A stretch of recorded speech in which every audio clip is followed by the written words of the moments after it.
listeners. On today's episode, we'll begin by giving identity a form through color, symbol, and a logo on PaynePoints of Interest, so stay tuned.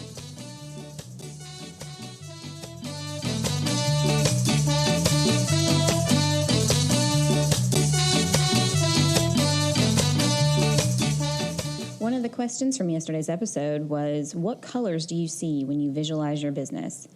If you have practiced visualizing your business and answered that question, you may be on the path to creating or updating the logo for your business. A logo is a symbol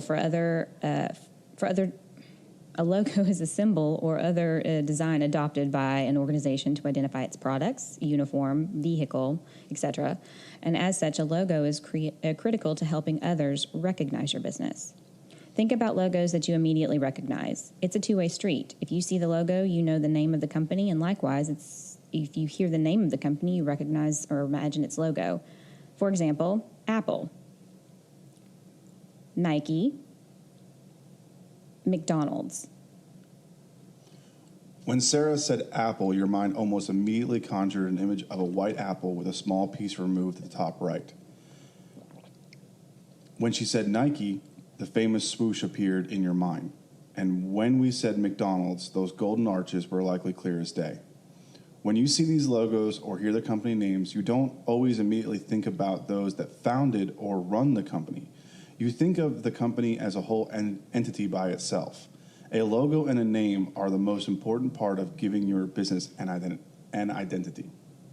In addition to the name and logo association, think about the fact that we didn't say what these companies did for you to know what they were. We didn't say that Apple Computer or Nike shoes. The recognition of these business identities goes beyond simply knowing the name and logo when given the other. Recognizing an identity also includes knowing that those identities do or what they are responsible for, whether that's positive or negative.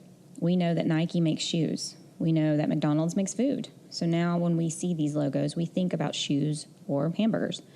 These companies have successfully built an identity that also translates into small biography about the business itself. A logo is an embodiment of the phrase, "A picture is worth 1,000 words." Another question we wanted listeners to ask themselves is, what shapes do you see? Logos aren't always a set of colors. They have a form. Sometimes they're just words. A logo sometimes describes the business or its name in itself, and sometimes doesn't. The importance of this question is that a logo can be anything you want. The Nike swoosh logo is an abstract representation, while the Apple logo is not. You see the Apple logo, and it is an apple. The PaynePoints logo is an architectural compass, which we hope is not a pain point for anyone, but instead a symbol for architectural design, which is at the core of what we do. When people see that logo, we are associating the name PaynePoints with a useful instrument in architecture. So a logo doesn't have to be directly connected to a name, but the connection of shape, color, and name is important. A good resource for finding people who can help take this ideas of shape and color and your mission in your business and turn it into a cohesive logo is Fiverr. Fiverr is a website where you can quickly find freelancers who do all kinds of work, including graphic and web design, logos, copywriting, and more. Absolutely.